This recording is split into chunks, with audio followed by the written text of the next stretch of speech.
total party kill or tubular party keg? I didn't either, apparently. Hello, and welcome to our Monday night Call of Cthulhu game here on Iconic Production Channel. What to say about us? I'm Becca, the keeper of the arcane lore, and JD is our producer, and she got us back on the air. She defeated the gremlins. Huzzah! I hope. Maybe. Maybe. Temporarily. But she is amazing, and we can't do this without her. So we always need to thank her anytime we're able to run games here on Iconic Production. But yeah, so this is our Cthulhu game here on Monday nights. Thank you so much for watching and tuning in. And we are going to get started with the party. And when I say the party, I don't mean a tubular party keg. I do mean being in the Dreamlands as investigators searching for the simulacrum. I'll say it one of these days. Simulacrum. Simulacrum? I don't know. I give up. Anyway, that thing. Whatever it is. Yeah, they're looking for it. And they got on the Orient Express last time. They chatted up an opera singer, or rather she chatted them up, which made Lee/Nellie super nervous, apparently. I don't know why you're nervous, Nellie. That's just silly. We're all just worried about her. I don't know why. Also, I'm still pretty sure she's going to die, and I hope I get something if she does. No. You guys should not be voting on NPC death. I'm just going to throw that out. That's not good taste. Sorry. And that's the episode where Ricky fights Mason to save Katerina. That could be a possibility, I guess. I am a boxer, though, so you might want to bring a gun to this one. There's no such thing as a fair fight, buddy. Okay. Yeah. I'm poker head. Okay. Now that just took I don't know a why I dark did it this turn. far apart. Hey, we're on the same team, man. Right, you guys are. Please remember that. Where was I? Oh, and so you guys were on the Orient Express. You went to your bed chambers and fell asleep and all entered into the same dreams and entered into the Dreamlands, where you found the Dreamlands Express. After much debate and staring at kittens and kicking cats, the group decided to get on the train and found it unnerving and delightful in the same breath. It's an accurate description. I didn't want it.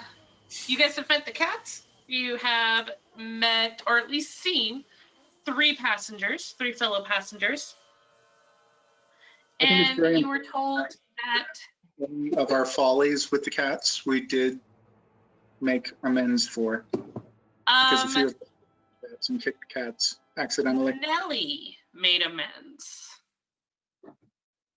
I don't remember Ricky making any amends. In fact, I seem to remember Ricky intruding on their waiting area with aggression and force.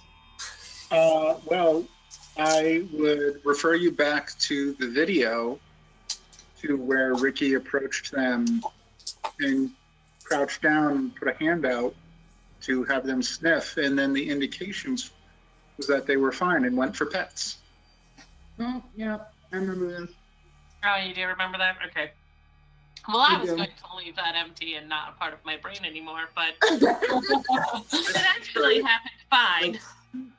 Like Nellie, begged for forgiveness and made apologies and things. Ricky wasn't sure they could talk yet, and was just trying to approach in a non-threatening way and see how they'd react and see what needed to be done. I mean, if Ricky needs to make further amends, you will. I guess that's going to be priority A, and I'm going to...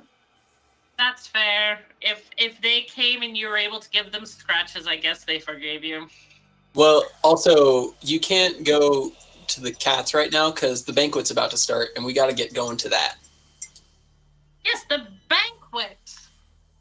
To the dining car. I'm pretty sure those are Charlie's favorite words ever. So for our viewers, I just want you guys to know a little bit of the workings of the inside of my brain here. As a GM, I am looking for that thing that ties each character to the mortal world. What is it that holds them here? What are they fighting for? For some people like Dr. Nellie, it's reputation and tenure and finally getting what she deserves.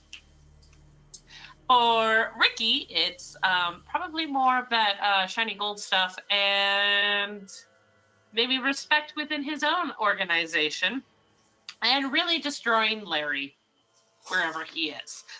And for Mason, we all know that he enjoys a good fight, and his wife and family are really what he holds intrinsically within him as the hope for a better world. And then we have Charlie, and I have yet to figure out what Charlie is in love with besides food, which only means that at some point I am going to destroy that hope and dream for Charlie. But until then, Charlie, we're off to a banquet. Woohoo!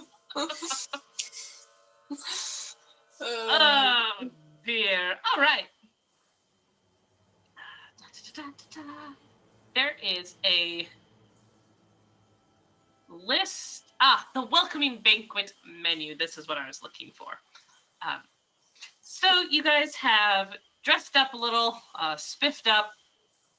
You have gone to see the cats, and now you're on to the banquet hall.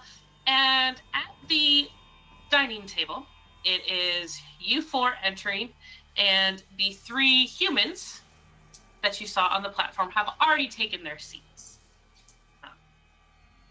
This dining table is extensive. It is long yet narrow so that you can easily converse with people on the other side of the table. And you are all welcome to find your seats. For reference, the three other humans are seated at we're going to just make this somewhat understandable, the far west end of the dining table. The eastern end of the dining table is empty with plenty of chairs.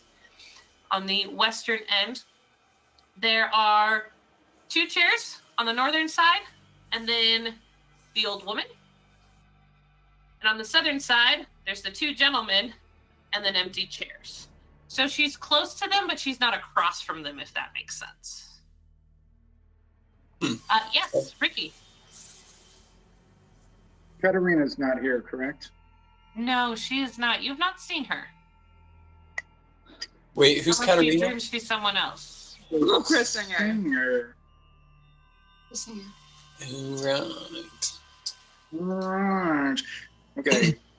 Ricky's going to go up to the chair next to the old lady and say, "Is this seat taken?" She ignores you. Then he sits down and immediately goes to light a cigarette. Are you seated across from the gentleman next to her or on the far side? Across from the gentleman. All right. You sit across from the guy with the big scruffy mutton chops.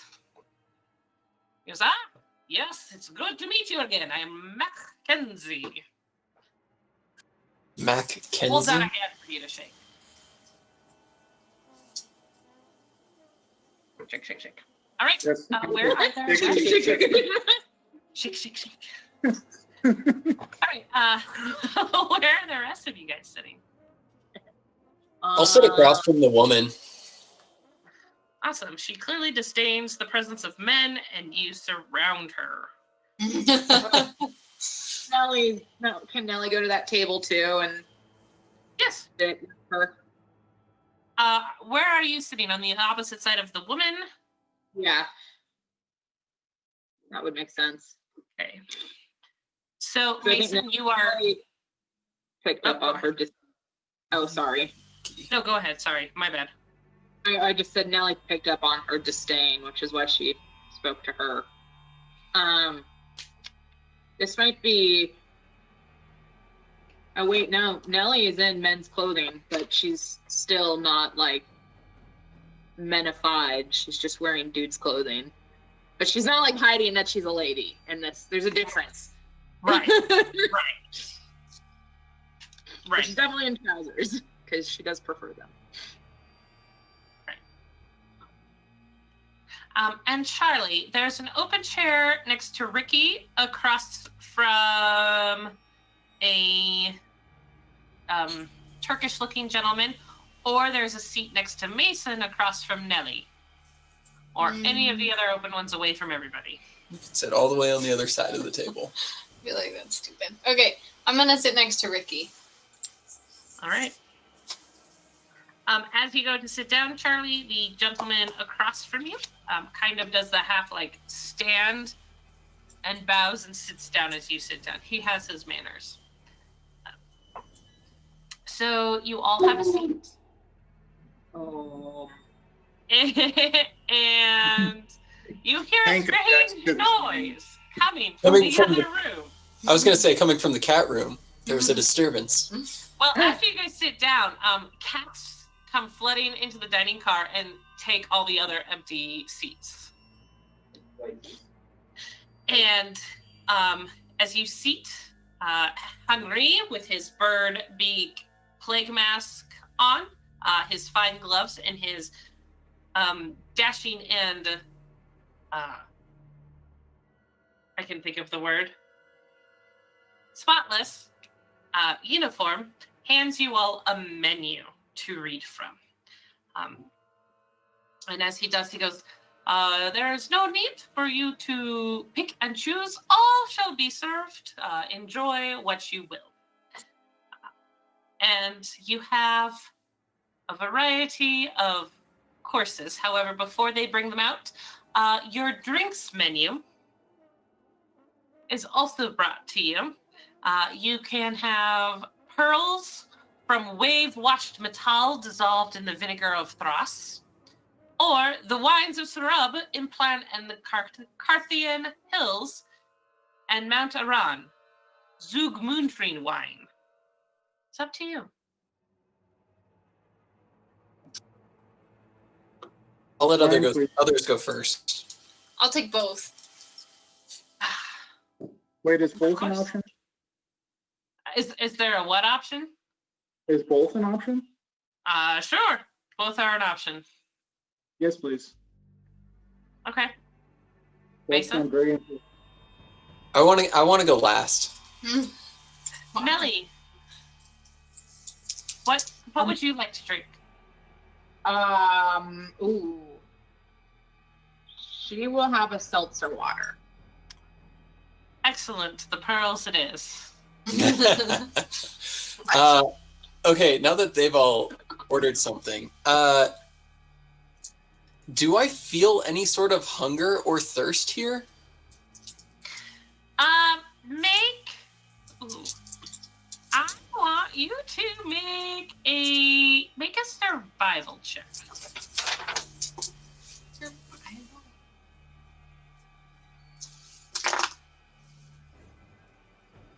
I'm sorry, I'm looking for survival. It's A 4. That'll do it. You rolled a 4. Yeah, which is a that's a hard. hard success. Nice. You realize that you're hungry in the way that if you woke up right now, you would be hungry, but you're not like starving for food. And as you think about it, you realize you're not entirely sure you would wake up full, if that makes sense. Okay. And since you rolled that hard success, you also are hearing a ticking noise, Mason. A ticking noise? Can I tell if Tick, tick, tick, tick, tick, tick. Can I tell if that's in the dream or if that's in my me hearing it as I sleep? How would you find out if it was in the dream?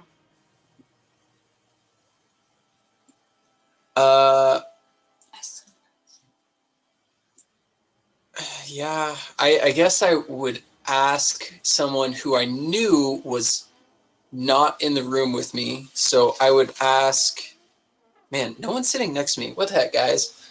I guess I would ask, oh, man. I feel like I would know. Just ask Nelly. She's sitting across from me. Like, okay, it's totally off the topic of Cthulhu, but like I have dreams all the time in real life, and I always know the difference. Right.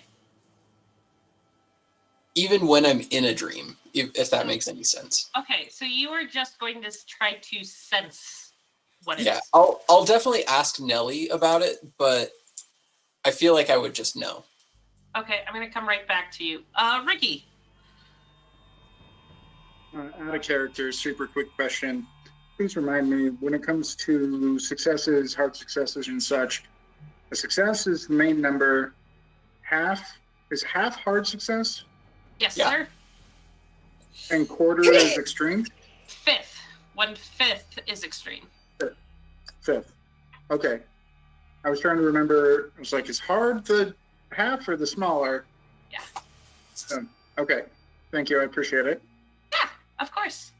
No problem. I love to help point out rules because they help me. Pretend like I know what I'm doing. All right. So, Mason, you turn and ask Nelly if she hears anything. Nelly, what's your power?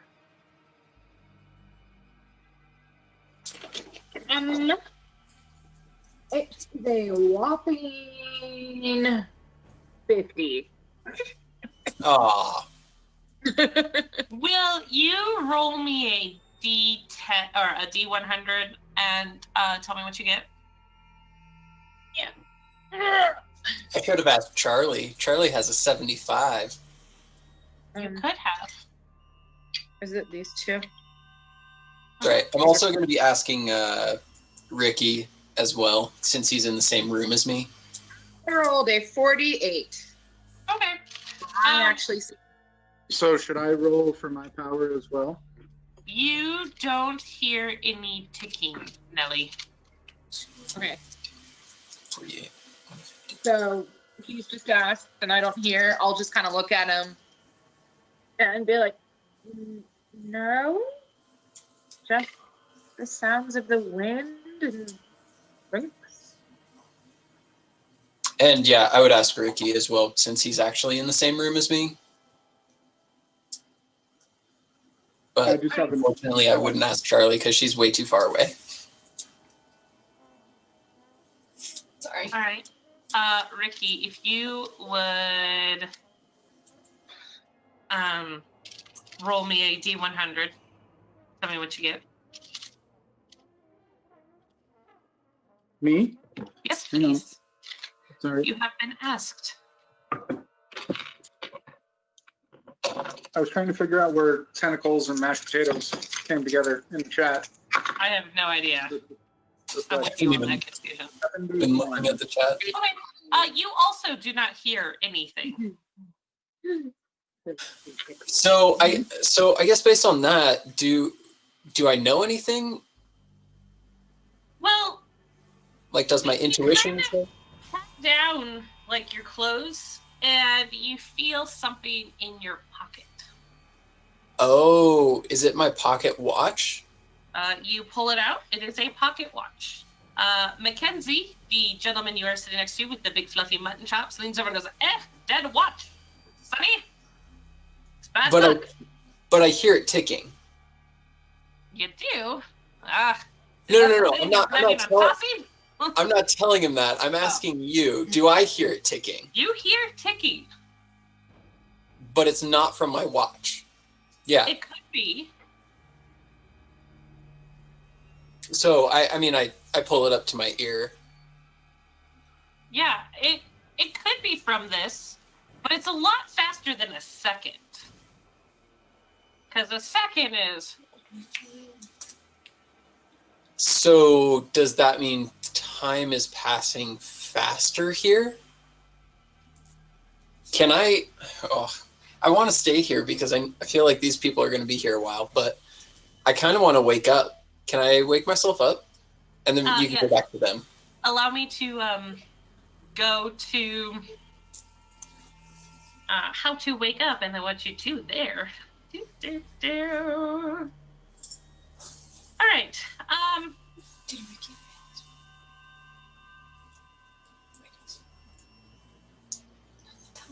All right. I'm sorry, did Ricky fail his... Sorry. Mhm. Did Ricky fail his roll when Mason asked about the ticking?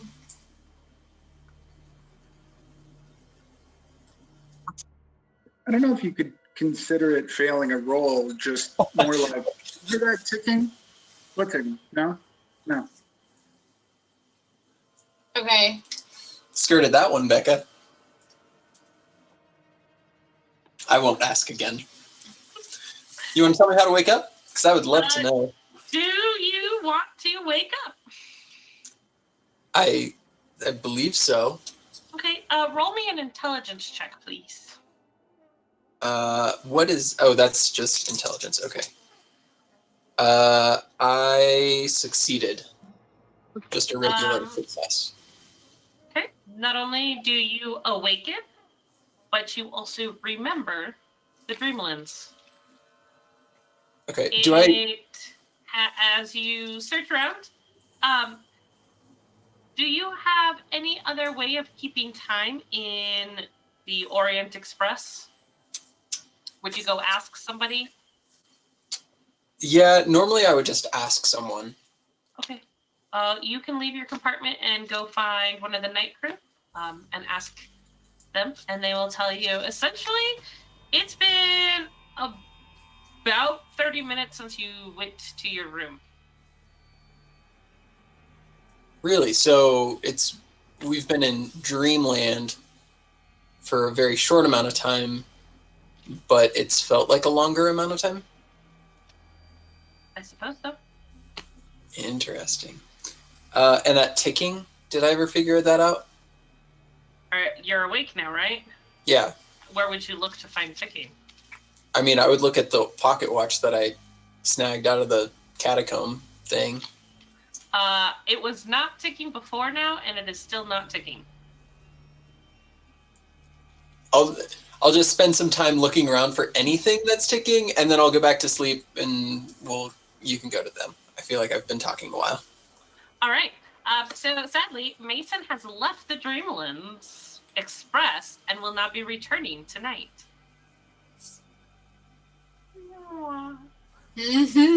However, that does not mean he is safe. I mean, he's fine. So, you are all sitting there. Your drinks have arrived. You have Nellie was served only the pearls from wave-washed metal dissolved in the vinegar of thrash. But both Charlie and Ricky got a second cup. Well, it's actually like a series. The wines of Sarub implant the Carthian Hills and Mount Aran, all known as Zug Moon Tree wine, are all brought before you. And then the first course is brought out. However, right before that happens, Mason disappears.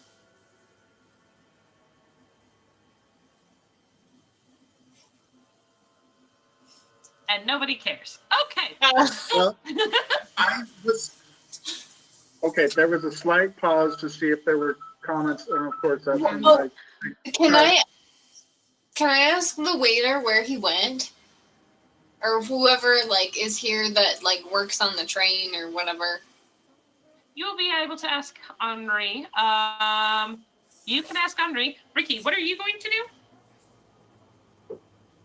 I'm going to make a witty comment, but I was waiting a second to make sure that you were done talking to say, at least we know it's not the drinks.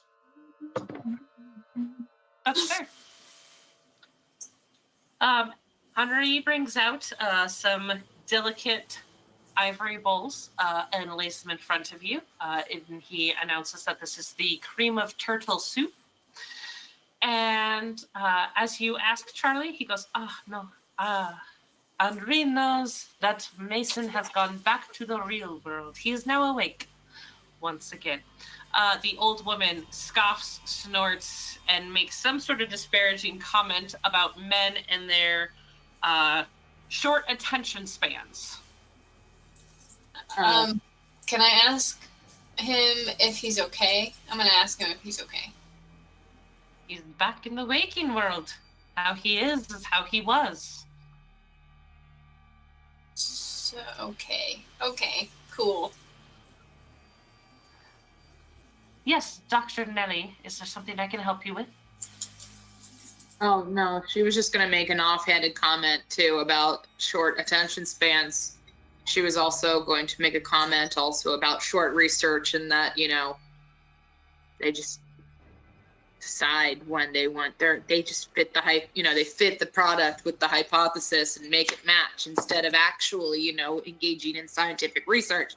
Maybe she just kind of starts going off a little bit and just being like, and he didn't even cross-reference his actual references. I mean, As you go out off on this, the old woman in the stiff white Elizabethan collar reaches over and pats your hand. She goes, I know, dear. Aren't they the worst? miserable. Absolutely miserable. You and I, dear, we're going to get along just fine. And then she just shoots Ricky a dirty glare.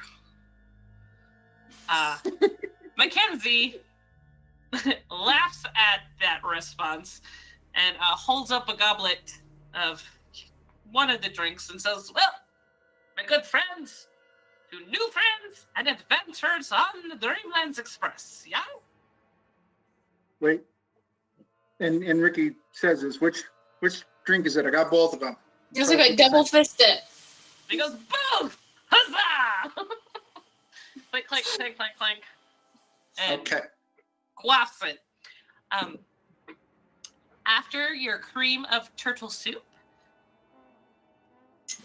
the bowls are taken away and plates brought out with a nice grilled steak, a grilled elephant pad stuffed with truffles and sweetbreads is placed before you. Elephant never forgets. It doesn't.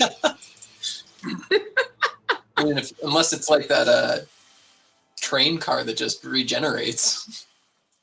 Well, I mean, sweetbreads are brains, right? Yep. Oh, there they are. You are absolutely correct, Ricky. Charlie, how much of this are you eating? All of it.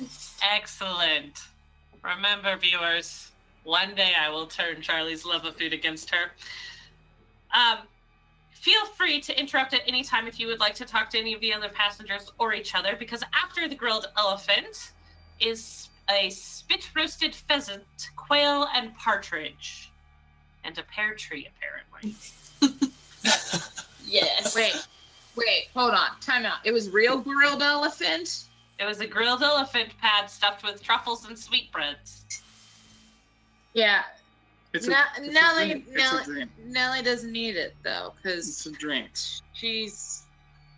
she's a little bit ahead of her time, and she's just kind of like, I'm not going to indulge in this, as I'm pretty sure this is just akin to, hunting, colonizing, bush. It's a dream. Okay. Yeah. Those plates are taken away. The spit-roasted pheasant, quail, and partridge arrive. Spit roasted. Mhm. You were not muted for that. No, you were not. It's probably a So- delicious burn. Exit stage. You guys continue to eat? Yeah, Nellie will ask the lady with the Elizabethan collar. I don't think she knows. She'll ask for her name. My dear, my name is Madame Bruja. Ruha, Yes, are Madame. you Russian? That's German? So, Madame Bruja. Oh wait, no, that's something else. Hang on. As I go scrolling back, here we go. You are unsure of her heritage. When you ask, is that Russian? She kind of just laughs and pats your hand and goes, yes, dear, lovely. How long have you been traveling on the Dreamlands Express? Forever. Forever. I will be traveling on the Dreamlands Express as long as my enemy is out there, for I must always thwart him. And who was your enemy? She kind of looks up at you, looks over at Ricky. Man. Yes. So, out of curiosity, what was the last thing you remember in your waking life? Oh, I haven't been to the waking world for years now. Well, more longer than years. I'm dead. Yes. I was trying to figure out so I was just trying to figure out who you are, what, century you're from, who was in Rain, whatever. You want to know my story? And again, Yes. she looks over her shoulder at Ricky and then looks back at you and goes, come visit me later, dearie. I will tell you. Okay, It's a wonderful. little tale. I look forward to hearing it. You can bring the young one also. I will be sure to bring her along as well. But leave him behind. Right. I'm glad Yes. the other one left. But tell me about you, and she asks Nellie to share her story. Nellie, are you going to share? Here's a few topics I'm curious about in particular. Exactly who Reginald Thomas was and what he did to you. Sure. Are you going to share his fate? I don't know. I haven't gotten there yet. Tell her what happened to him. I haven't gotten there yet. Okay. Well, we'll come back to you in a minute. Charlie, at your side of the table, are you interested in talking to anyone, or Sure. I would like to talk to the guy across from me. Okay, he introduces himself as Monsieur Karakov. Where are you from? I'm from all over. I have traveled the world. It is a beautiful place, not much like yourself. Where have you traveled? Where's your favorite place? My favorite place is the one where the people have the most money. You know what I mean? Your friend over there, and he points at Ricky. He knows what I mean. I'm gonna nod along and not know what he means. And then ask how long he's been on the train. I get on and off and on and off, and it is a wonderful ride. What is he wearing?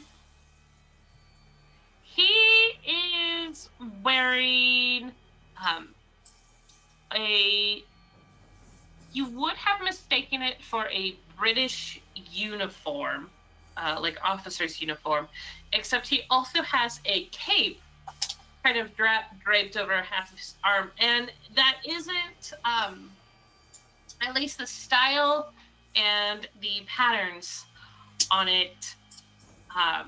If you saw it in a store, especially in America, you would say, "Oh, that's from the Orient." Okay. You would have to give me some rolls if you want to get more specific. Roll. Can you? Yeah. Why don't you give me a okay. You are welcome to give me a psychology roll if you want to understand him, or a world. Is there? You make an education. Say that again. Education. Maybe an education, yeah, to figure out what culture, what part of the world he's from. And this is when. That was great. I'll make an education roll. For everybody wondering, my screen going dark and bright. That's just me getting ready to send some pictures your way. Education? All right. Yeah, I got a hard success. A hard success. All right. Charlie, where did you get that education? I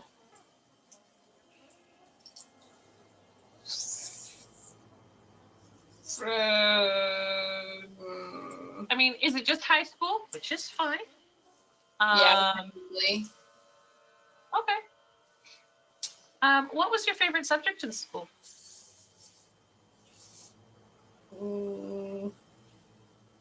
Recess?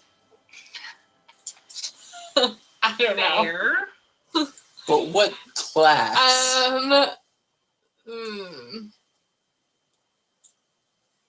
Probably literature. Okay. So then you are able. I am doing this on the fly. Again, if we were in person, I would have some great handouts to pass to you guys. Unfortunately, you gotta live with this. That's okay.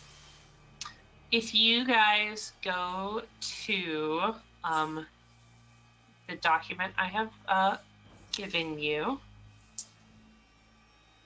I'm putting up pictures of the three co-passengers that you guys have. Done. Sorry, I'm pulling everything up. Oh, you are absolutely fine. All right, there we go. All right, so Karakov, you put up 2 pictures of Karakov. Oh, well. Yep. Because there's 2 of him. There's not 2 of him. Are they twin? Oh, okay. Now it's good. that was Karakov and Ivanov. That was on me. We need you, sir. All right. Nope, that was all on me. Here's Mackenzie. All right. Mm-hmm. How do you spell Booha? There you go. All right. UIA. Wow. His name is continued from page 137. His name is continued from page 130. I'm sorry for our viewers. These are actually lovely little pictures, and the names of the first 2 are underneath the pictures. However, the third one, it's above, but underneath it says continued from page 137. Yes. It's amusing. It's high humor. Why make it obvious? So I mean, that's the point of Cthulhu, right? We're supposed to be detectives solving mysteries and things. Don't make it obvious. indeed. Rachel, Charlie realizes that Parakov has a British accent kind of underneath almost an adopted Eastern European accent. And you remember from some of your classes in high school looking at uniforms of the soldiers who were fighting in the Great War, and you realize that he's wearing a British officer's uniform, but that cape you would place from Eastern Europe, Serbia, Croatia, something probably close to Turkey. Okay.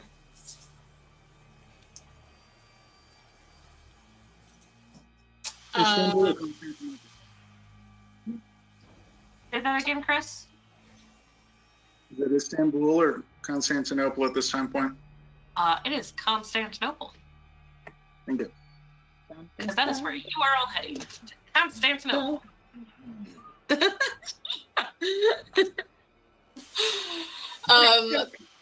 For note-taking purposes, can you clarify that he's in a British officer uniform, but what did you bop something Turkey? He has kind of like a half cape on. Okay. And that plus his almost affected accent, you would place him from an Eastern European country close to Turkey.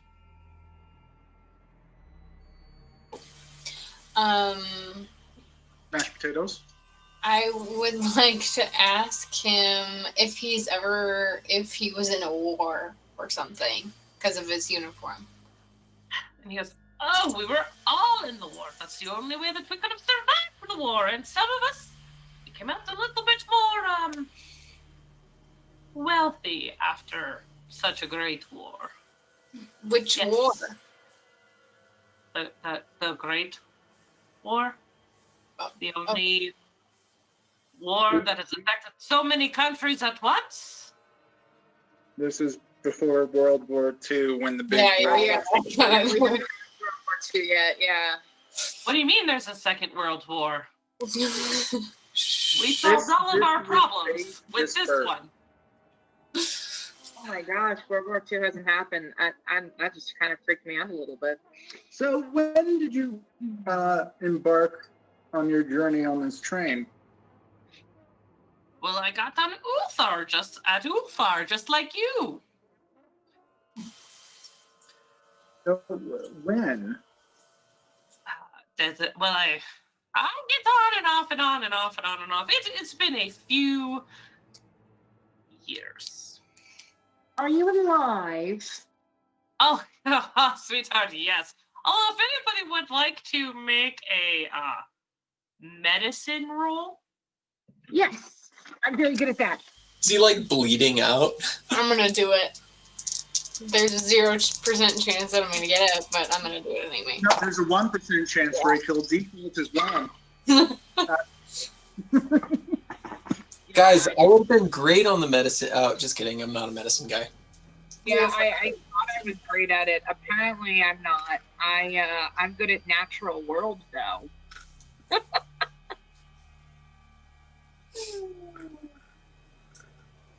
okay. No, he looks healthy, and he tells you he's alive. Wait, so what? So we're in what? 1923, 24? 23. When? Shoot, I don't remember history. When did the first war? When did the First World War end? All right, Phantom of Truth, this is your moment. Right. I really should know this, But I mean, I want to say 1918. 1918. Slightly earlier than that, but I don't know. Your Stephen Grant Rogers was. Yeah, 1918, November 11th, 1918. Yep. Good work. Nice. History person, right here. Okay, so it is feasible that if he survived the war, then yeah, he absolutely could still be alive. Okay. Oh, yeah, it's only been 5 years. Yeah. I mean, for some of you that, these past 5 years, you've been, learning how to drive or working on your tenure. And for others, you've been working with friends who came back from the war super changed. So Phantom of Truth said Vets Day, and I'm going to respond to that. I still Obviously. never know when. The things I know are random and illogical, but that's fine. To be fair, I knew it was November 11th, but year-wise, yeah. 1918. So, That's why I picked my Google Voice number. All right. At this time, the pheasants are taken away, and a boar's head a la mode arrives in front of you all. so is it just a boar's head with ice cream on top? That's what I was thinking. I thought a la mode meant on fire. No. Which one means on fire? And flambe. Brulee. Wait. Flambe. So wait, what is Nai Flamingo? What's the one that you just said? Flambe. No, what's the one that's A la mode Yeah, what does that with mean? ice cream on top. Oh. Why are there so many words that I don't know? It's French. How do we eat a boar's head with ice cream? Just no, if you're not paying attention to chat, Phantom of Truth is letting us know that a la mode is of the day. However, today, it's with ice cream. Oh, that's gross. Marco. I mean, I should American be in the culture. chat since I'm already awake. Yeah. Right. And then, along with the boar's head, fruits, nuts, and spices from the Siddharthian groves are also presented. Can you describe the nuts? Well, there are some that you think are Brazilian. You see some that are possibly cashew. You see some that are possibly almond. Oyster. There might be some that are cocoa. And yes, other varieties. Okay. Can Nellie just safely scoop some ice cream without Yeah, the you voice can head? get some ice cream. You're telling me you don't like salty ice cream? Wait, okay, I'm gonna look around at the other guys and see how they're eating this stuff, because I'm really confused and I really want to eat it, but I don't know how. There is no boar's fur in your ice cream, Nelly. You're welcome.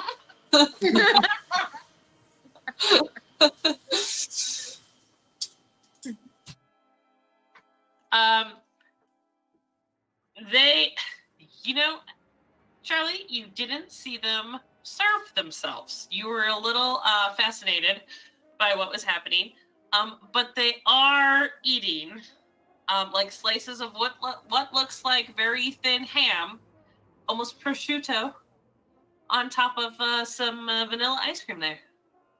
So gross. Weird. Excuse me, prosciutto. If it's prosciutto with ice cream, if it's that kind of like Mediterranean, open air seasoned, cured ham, that would be amazing. And that would be a really good umami with the creaminess and different textures. And that would be good.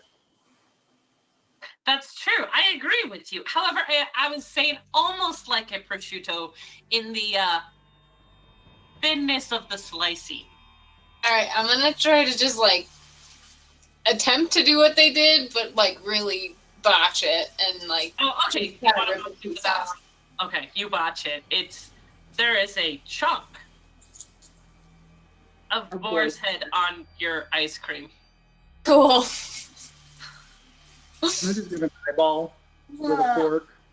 There I- are I no know I'm not- eyeballs. I know I'm not there, but the other people are eating. Is that correct? Yes, they are.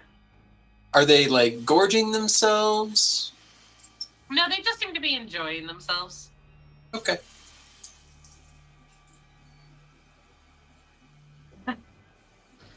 So, So I'm gonna grab some of the spices and nuts too and put it on top.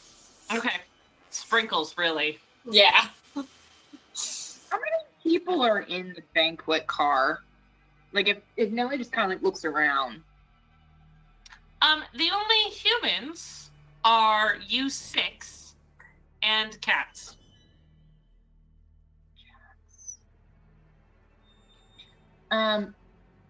What is that thing when you're stumped? You can roll investigate. Intelligence. Intelligence. Can I try that? Sure. Can I cut some off and offer it to the cats? Some of the board. Oh, they are all lapping up cream. Whether it's melted ice cream or cream, you did not see what they were served.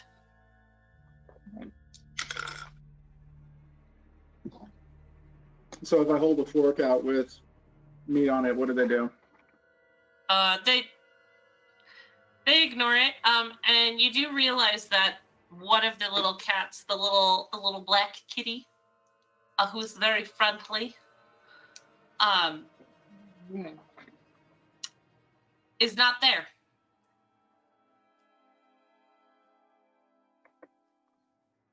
The black cat isn't there? Where's that thing? Shoot.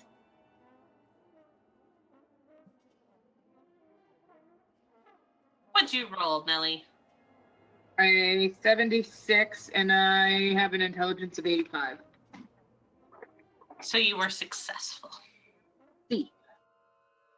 Would you like to push your roll and roll again to get a better option? Better result, that's what it is. But if I fail, Then it's Then a fumble. you know what? Ricky's a gambler. Feeling lucky. Nice. Am I lucky? I can't read that. 43. 43. Half of 85 is going to be 42. Dang it. So close. So close. Spend one Actually, there I doesn't wanna- seem to be anything that you were missing as of yet. But you do notice that the train is moving. And you see kind of some shining lights in the distance, as if in an hour or so, you guys will be arriving at another city train platform In the Dreamland. in the Dreamland. It is dark outside, nighttime. So are And we the only human beings and cats in the entire train? So there's not like other cars that have people. No, there are plenty of other cars, but you have not seen any other people except for Henry, the conductor. Okay. And yes, he's the one who keeps bringing out all the food, but you're fairly certain he's not the one cooking it. So who's the cook? That's Where's my the question. little black cat? Oh my god, Nellie's gonna run for the cook area. To the kitchen. Yep. As you run for the kitchen, knocking back your chair, everybody turns and watches you. You see Black Jack, the kitten. Yes, he does have a name. Sitting on a counter, kind of playing with a pot's handle. And as you run in and see him, Henri is right behind you, and he says, "Oh, Blackjack, that is not safe for a little kitten. You must come back." And he picks up Blackjack and turns around and sees you and goes, "Oh, Dr. Nelly, will you take Blackjack back to his mother? She must be worried, so sick for him." Yes. Blackjack is precious, snuggly, and adorable. Little kitty. Yes, little kitty. He loves you. Yep. She just says, "You are my favorite. Let's go."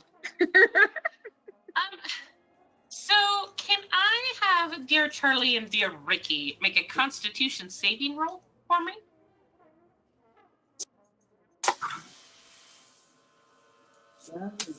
What's your constitution? What was that, Ricky? That was a what? Extreme success. I rolled a 7, and my con is 65. One can hope. One of these days I'll get one of you guys to pass out. So just so you know, the wines of Sarub are chartreuse. Those of Implan were a champagne, and really the only wine that matches the roasted peacock. The Carthian Hills produce red wines, and Mount Aran produces the white wines. So on your little serving trays, those are what you got. Zugmoon tree wine is poured from gourds, and it is a fermented sap from a haunted tree which grows from a seed dropped by someone on the moon. Just so you know. Wow. Moonline. Okay. Is there anything that you guys wish to do? I don't know if you're asking me that. I'm asking anyone. If not, it will be it will continue to be an uneventful train ride into the dark night of this strange dreamland. Well, Nellie wants to return Blackjack to Mama Kitty. All right. You see the mother kitty, and she kind of like stands up on the table, and you hear, it's not quite a meow, but it's not like you can make out any words. But the mother cat is definitely scolding Blackjack, and Blackjack kind of goes up on your shoulders and around, and is like peering through your hair, and seems to be sassing his mama. Although, if you want to know, this little cat, as a sassing his mother, is not going to live long. But I want to try and make a polite. I want to politely say, "This was delicious. Thank you. Please excuse me," and head up the train. okay, where are you interested in going? As far forward as I can. Okay. And Charlie? There's no other courses to be served. No. But you are happy, satisfied, full, and absolutely delighted by what you have eaten here tonight. Okay, cool. I'm gonna finish all my wine and follow Ricky. All right. Nelly, you see your companions disappear. Monsieur Karakov and Mackenzie seem to head back to the men's lounge area. Where would you like to go? You still have that lady to chat up. Yeah, I do, and now she's alone. So she'll go to Madame Bruja. And she sees you approach, and she stands up. She goes, "My dear, let's go to the ladies' compartment. That will be just the place for us." Sounds wonderful. All right. Charlie and Ricky, you guys head to the front of the train. As I scroll frantically, here we go. So you pass from the banquet hall into the men's saloon, into sleeping car number 2, into sleeping car number 1, where your rooms are located. You get to the bathhouse, It is marvelous. If anyone is interested in a bath, it is a thing of beauty.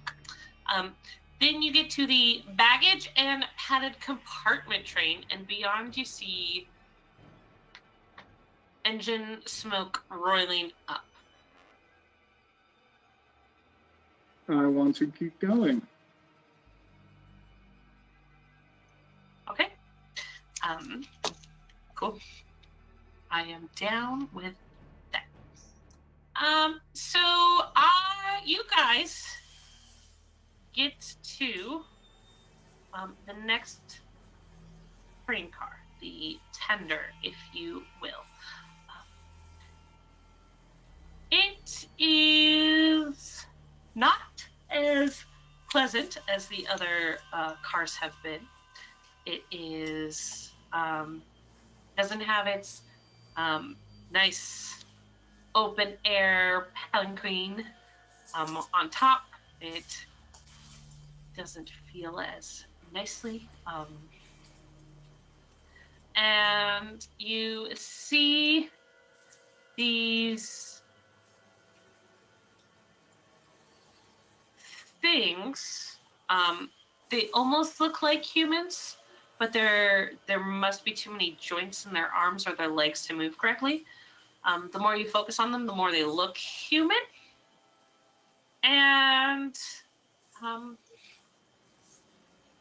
you kind of watch as they seem to be digging into the back of a creature, the second car in front of you, and pulling out pieces of it and heading to the front engine. What's this other creature? This is the octopus creature, but the train is comprised of several of them. AKA Cthulhu. So they're pulling pieces off and going somewhere with it? Where are they going? Forward to where you see smoke billowing. I'm gonna say very loudly, "What is that? What are they doing?" At which point, Henri appears next to you. He goes, "Oh, my friends, you do not need to be up here. Are you curious about what is happening?" Yes, quite. So I have my gentlemen friends are helping to fuel the engine. This is the fuel car, if you will. Do not fear. This beast will regenerate. It will come back and it will heal.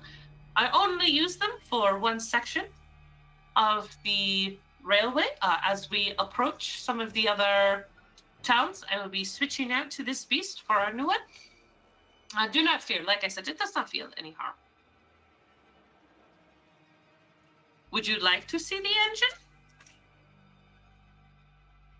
Yes. Also, your friends, these gentlemen, they're not quite human, are they? Nothing in the Dreamlands is human. You are not from the Dreamlands. Therefore, you can be human. Is he human? Yeah. Yeah, that's the same question. So, do you wish to see the engine? Yes, and what? If you're not human, then what are you?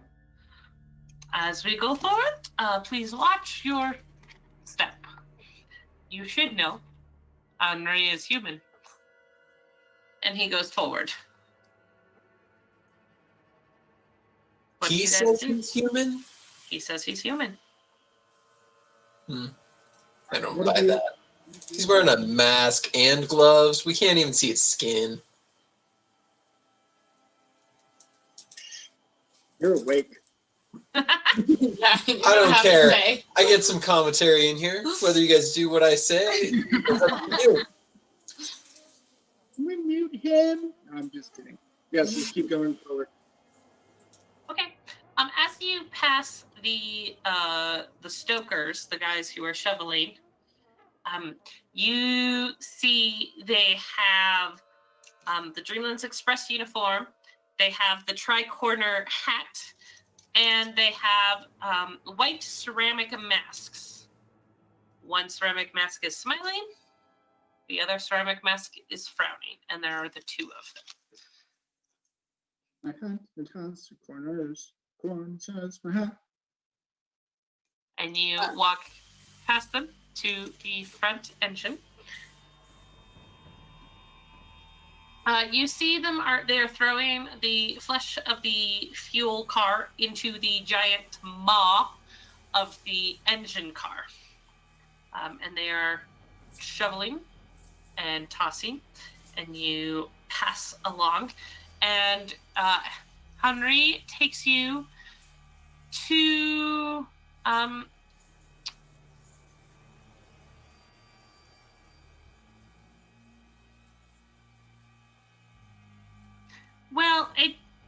you assume in the real world, if you were to go up to the engine of the Orient Express, Charlie would definitely assume that there would be maybe a wheel, maybe some gear shafts, something to make it go faster, something to slow it down, a brake of some sort. But there isn't.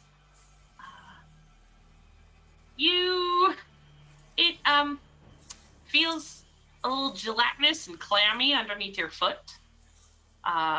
You kind of have to walk on it. There are no more carpets here in the engine. And you see there are two holes at the far end, at the very top of the engine car. And they're kind of like whale blowholes, but they are giant nostrils that are filled with a mucus. Now, when you say maw, do you mean opening, or does it look like a mouth? It looks like a mouth.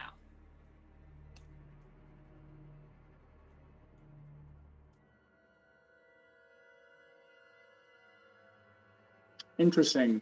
Henry, tell me more about this car. And he goes, This is the engine. See? It is not half bad.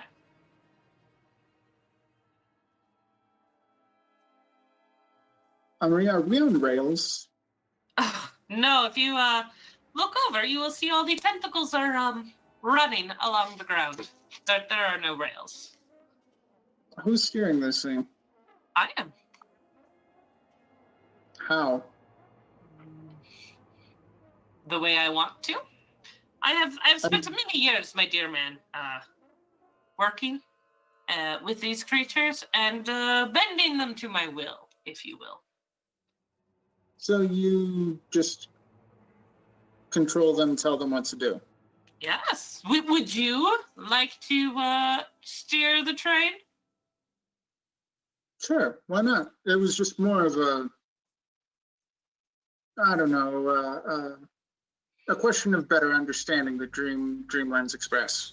So, my dear Ricky, if you would like to become a conductor of the Dreamlands Express, you're going to have to spend many years taming your own wild beasts to your will. But if all you need to do is to move this train, why come forward? And he gestures towards the giant nostrils. And then what? Well, come here. I will show you. Okay. So you stand up next to them, and he puts a hand on your right shoulder and kind of taps your right hand, and he says, if you wanted to turn right, you take this, and you put it in the right hole. Yep, put it in, and the train starts to go right. Your arm is now covered in mucus, and he pulls your hand out, he goes, and if you want to turn left, left hole. The train turns left. That arm is now covered in mucus. Slows down. And that is how you stop the train.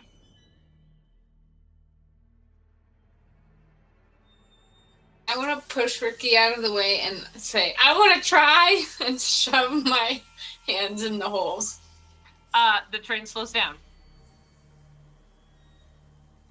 and you are now covered in mucus. That can't be good for you. I'm sure it's fine. It's the dream world. Anything goes. Sure. As you guys sit and think on that and what you want to do with that information, if anything, I'm going to go back to Dr. Deli and Madame Bruja as you are in the ladies' compartment. Yeah, that's essentially what's happening to this poor beast. Yep. Yep. Yeah. That's it. So in the ladies' parlor, it's a fanciful garden of sweet flowers planted in filigree tubes between which scented fountains play. There are more bottles on display if you would like a little something.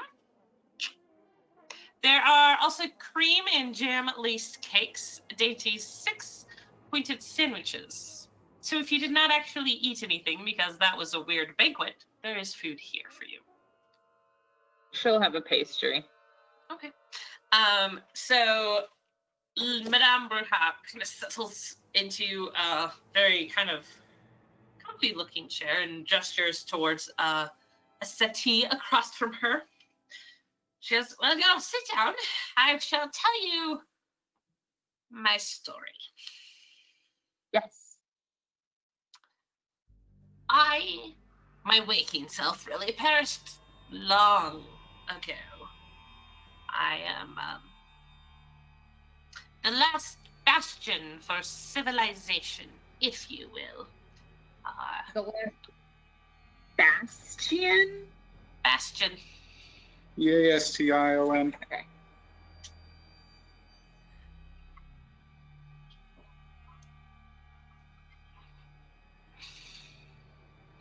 There is a man who wants what I have. But this time, I will show him.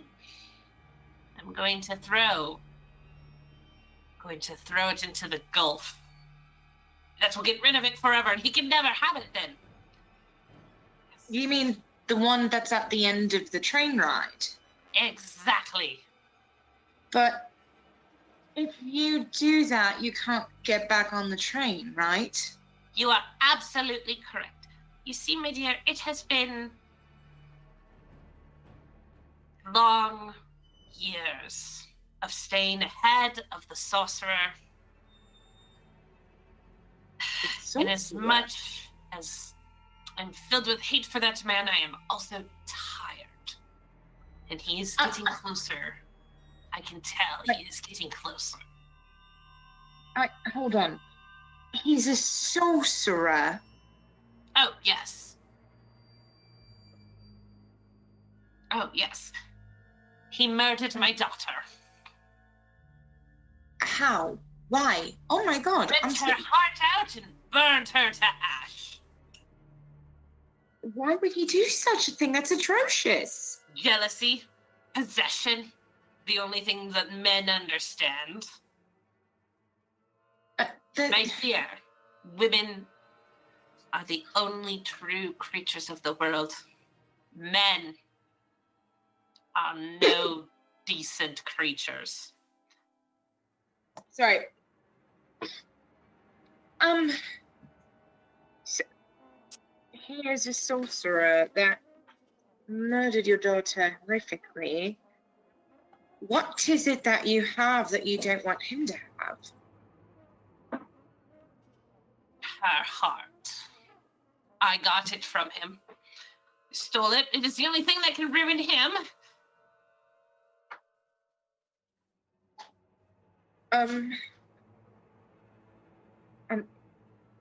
I'm sorry, I'm finding this really... How do you have it? One, I mean, judging by my attire and your attire, you're at least maybe around a century old, and two, how would you have something corporeal here? I don't understand how you could bring it from one realm to the other. My dear, do you remember what it is that we throw in the Gulf of Nodens? At the end of our journey, when we are done with the Dreamlands and the waking world. Your greatest fear. What is your greatest fear? And you might find you've had it with you all along. Or you may wish to create it yourself. Well, my greatest fear isn't something that I can hold. So I don't think that's going to be something I will ever do. Ah. It's not, I suppose, being pushed aside into the fringes of obscurity forever and ignored. No, not so much. I guess well, I guess that's a more complex way of saying it. Being thought of as irrelevant. Finding out that the only thing that you are worth is the fact that you are female. And not what is in your head. Well, I don't know if society actually deems me being female worth anything, but no, I think my greatest fear is simply just failure. And I don't think I can carry that. My dear, this is the Dreamlands. You can carry anything. Does the sorcerer have a name? Not when I found out, but he's come close to catching me. I must always be aware and wary of him, and he is always a man. Okay. To be wary of the men around you. Especially the ones who say sweet nothings in your ear. I've never had that happen. And I don't think it's... Oh, nothing about like my sweet chicken or like whatever that guy whispered in people's ears.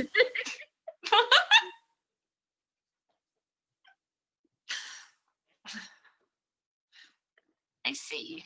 Well, lucky you, I suppose. My mother would actually disagree and find it absolutely preposterous and unthinkable that I would suddenly abandon, womanhood and women, things like childbirth and all of that. But I don't want any of that.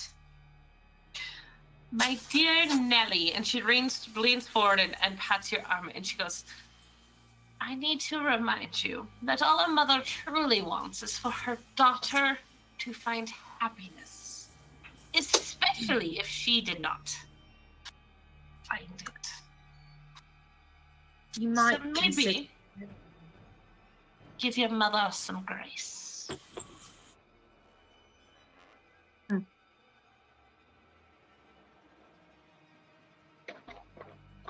I'm going to finish my notes here. Right. Charlie and Ricky, are y'all doing anything besides making this train swerve? Yeah, I'm going like this. Yeah, so it's totally doing like... Oh yeah, 100%. I want to So investigate that. I take it back. I want to investigate the meat fuel, for lack of a better term. Okay. There's really not much more to it than what I have said. Okay. Then I'll just clap Charlie on the shoulder with a mucusy. Hey, let's go. Thank you, Henri. Henri lets you know there is a bath house. You may want to. Does it take a lot to wash it off? It will take you guys bathing to wash it off. Or waking up. I mean, I was trying to ask Henri, like, does Does it take a lot? Does it, do we have to scrub a lot, or will it just come up in the bath? Come up in the bath? He kind of sighs and goes, scrubbing is important. And, my dear Richard, if you want to know my story, you have only to ask. And he kind of turns and starts walking away.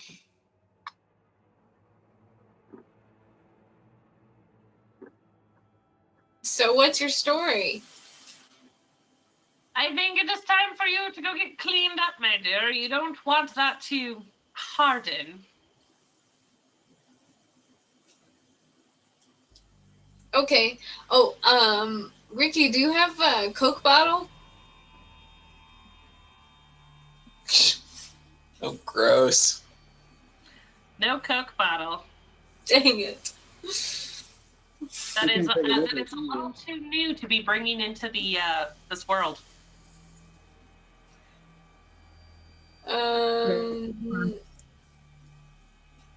won't. Is there? Can I find like a jar or something? Sure. Cool. I'm gonna find one and put some of this slime in there. Okay.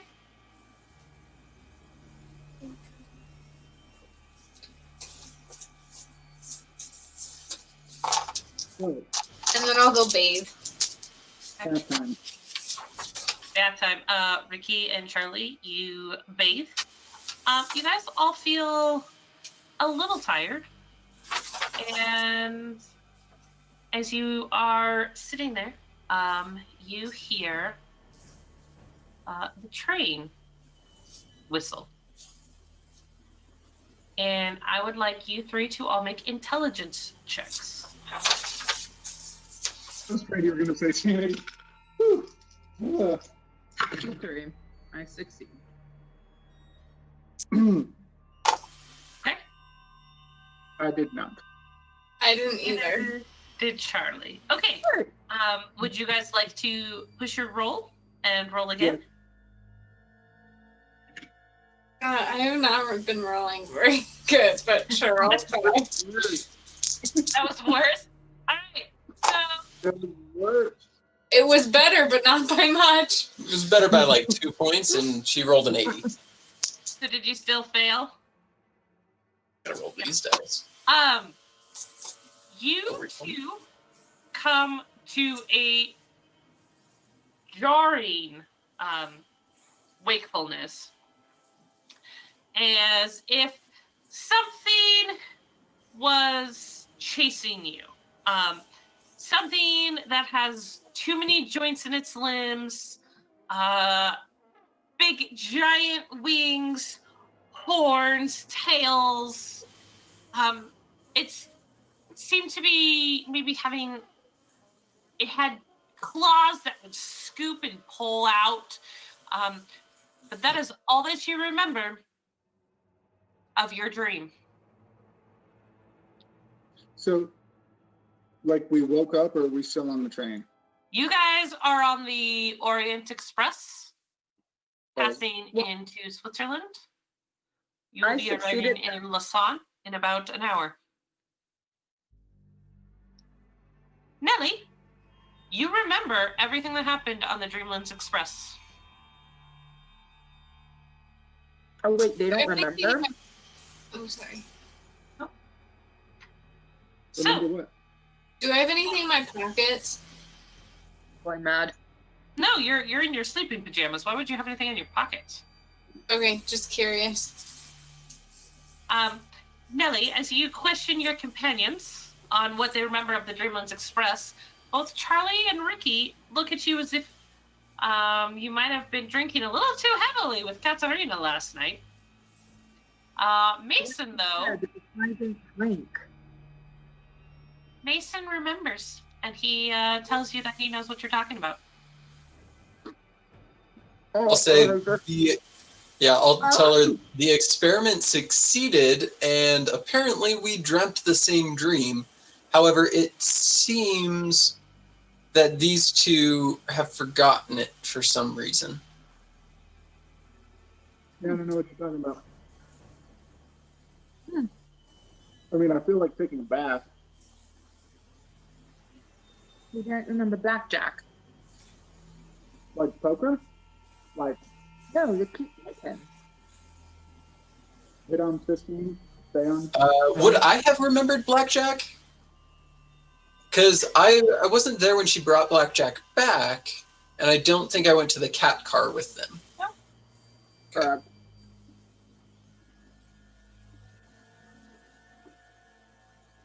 Interesting. She's gonna tell Mason about the old lady and the heart story because that's kind of left her very unsettled. Yeah, that's interesting. So she has the heart of her daughter? Yes.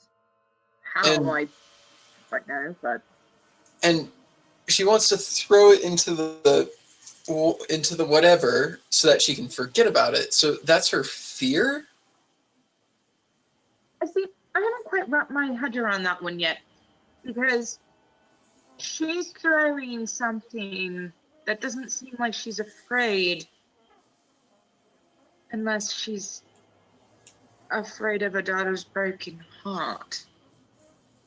But she seems to be doing it out of vengeance, so that's where I was Well- lost.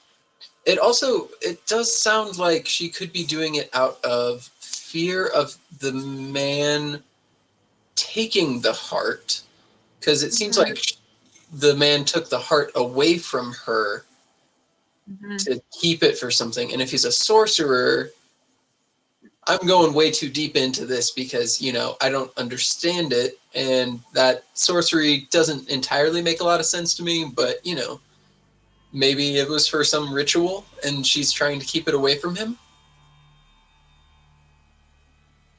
You're right. I think she's afraid of him. so, Charlie, you get some food? Anyways, also, Becca, did I ever figure out the ticking and or go back to sleep? I mean, you went back to sleep. You didn't enter the Dreamlands again. Okay.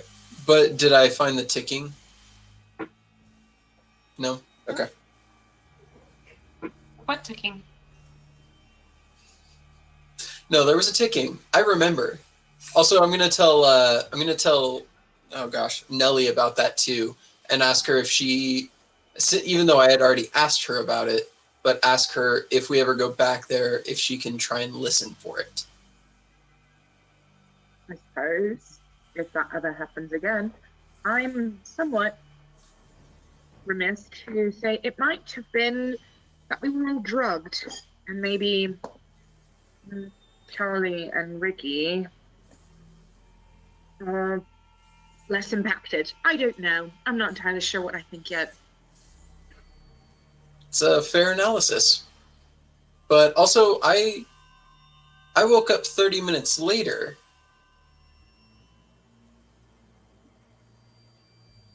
You And I seemed fine. I have to write things down. And she'll go over to her, I guess, bunk area and just start scribbling down all of her recollection. And also question her sanity. Okay. Make her do a sanity roll. I mean, I think it would be appropriate. All right, you can make a sanity Ask roll her for me. that. Make a sanity roll. Huzzah! It's appropriate. I can't read that. Is it a 10? Yeah, you got an 11. Look at you. All right, so I succeed, I guess. No, you're sane. You're not insane. You would know if you were insane. You're totally sane. You're playing Jackals, that'd be a crit. Ooh, true. Look at that, I'm plugging other games. Hey! That I have never played Jackals. Oh, we're gonna change that someday soon here. So you guys, the Orient Express pulls into Lausanne, Switzerland at 6:45 a.m. deposits you and your luggage in a whirl of smoke and steam and leaves. You are standing on the streets. An open cafe beckons nearby. How do you spell Lausanne? Laussanne.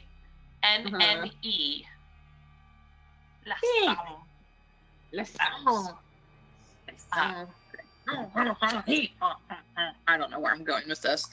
Lausanne is it is in the French section of Switzerland, close to the German and Italian areas.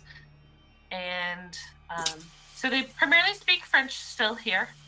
However, Switzerland is a fascinating country in that it has 4 national languages.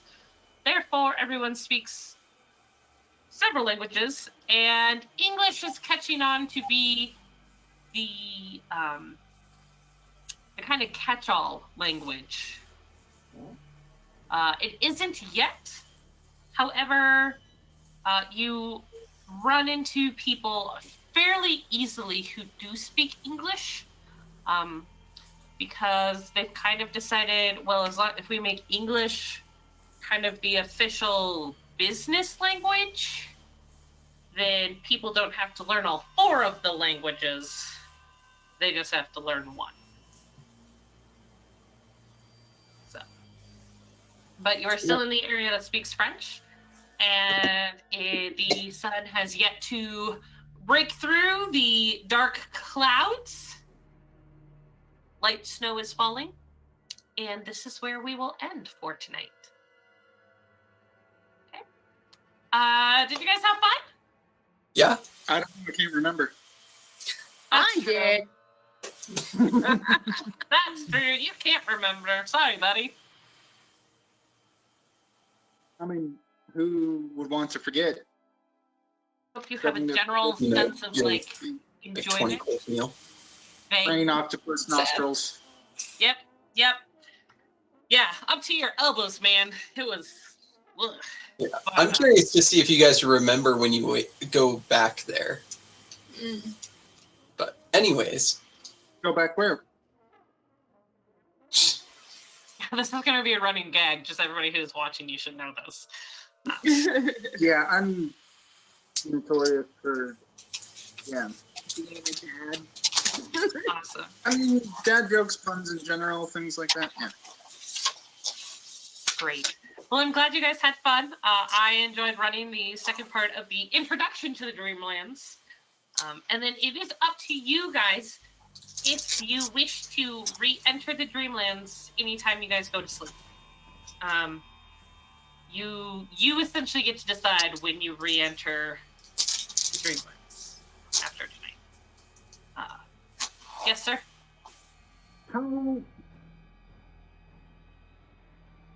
How should we, how should Charlie and I decide how to take things that they're telling us? I mean, part of me wants to say, yeah, sure, we just believe them, but also I'm like, what do we know? It is up to you. I mean, Ricky is a man of faith, but does he believe in the impossible? Is he a believer? That's a really great way for you guys to also consider. I mean, how do you view Count Fenelick? Is it a figment of your imagination, or is he real? And so, yeah, when we get into like the mysteries and the wonder and the uncertainty of Cthulhu, how does your character respond to it? I mean, Nellie definitely responds to it by taking it apart and dissecting it and looking at all the pieces and then putting it back together and going, this is what it is, and it fits into this nice little box of science. Charlie goes, can I eat it? Sweet. Then I believe in it. Yeah, how you handle it is really up to you. And how you feel your character reacts to any of the wonderful and awful of Cthulhu. Fair enough. And perhaps we'll discuss more later. I was just wondering if there were going to be any intricacies with conversations, sanity rolls, those kinds of things. No, I mean, overall, as a game master and running a game, I would say I would prefer for Charlie and Ricky to not be argumentative and combative about it. No. I mean, and again, I don't feel like you guys would be. And so, like, if you wish to dismiss it, that's totally fine. If you wish for them to treat Mason and Nellie as, oh, you guys shared a dream. Right, okay. Right, a dream. I didn't even think about that, but that's probably, I mean, folks would be happy. Yes, but. I mean, and again, is that because they shared more than a dream, or they were like, whoo, like, I mean, opium's a thing.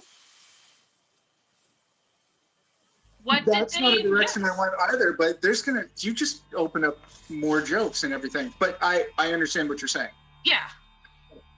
So yeah, as long as it doesn't like stop your forward momentum, feel free to treat Nellie and Mason.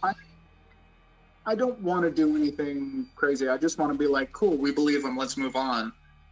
Cool. And I was just wondering if then we'd have to undergo any extra steps, but I realize I'm delaying other things and we can figure that out.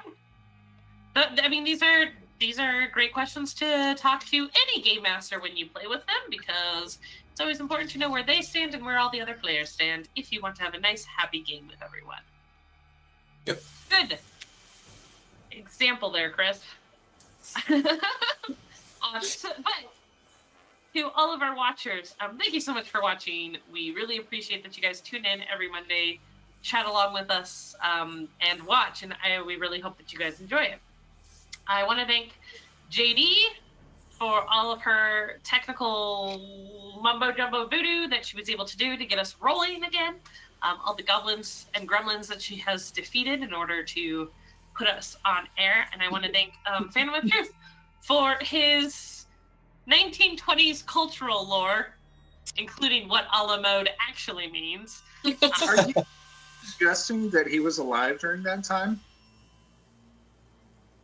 I do not claim to know the lives of the great ones. And thanks again to Kelly Peck, the artist who designed our frames.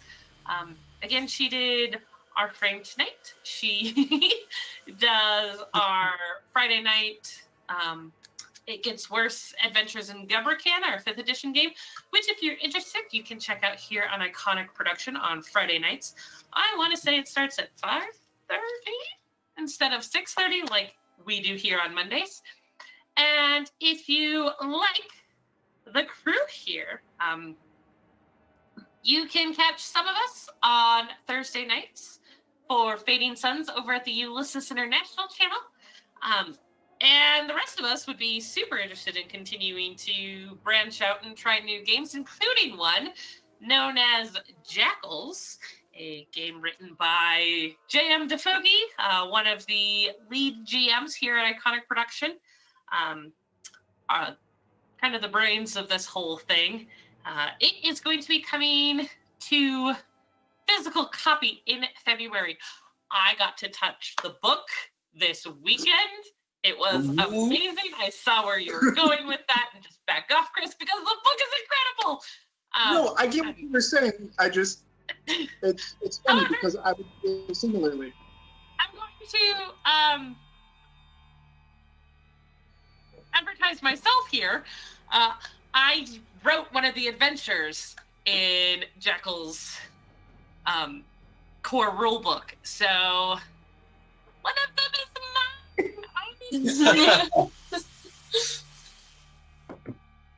But yeah, so thank you for all of our viewers. We hope that you enjoyed our game at Call of Cthulhu. You can check out more Cthulhu stuff at chaosium.com. You can find the Jekyll's book at Osprey or Amazon, wherever you are looking for your games. And if you are interested in supporting us, watching the shows online, listening to the podcasts that are put out about 13th Age or Glorantha, feel free to subscribe to the Iconic Production Twitch channel, subscribe to our YouTube channel, check us out over on Twitter, Instagram, and if you really feel like just loving all of us, you can support us on our Patreon. Various levels will get you different perks, including gaming with us. So if that interests you, keep that in mind. Check us out on Patreon, because we cannot do any of this without you. So thank you all. We appreciate you so much, and we hope that you have a wonderful week. Have a great night.